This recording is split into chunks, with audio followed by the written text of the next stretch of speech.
Hej, jeg hedder Jens, og jeg er 8 år. I dag skal vi tegne en smiley, der er ked af det.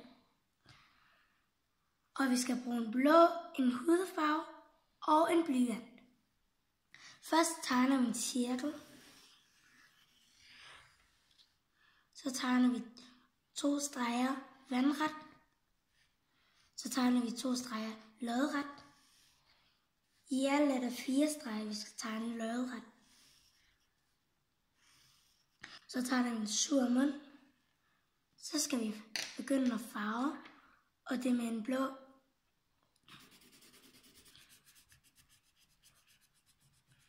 Og når vi er færdige med det andet øje, så skal vi bruge en hudfarve til at farve ansigtet, hele ansigtet.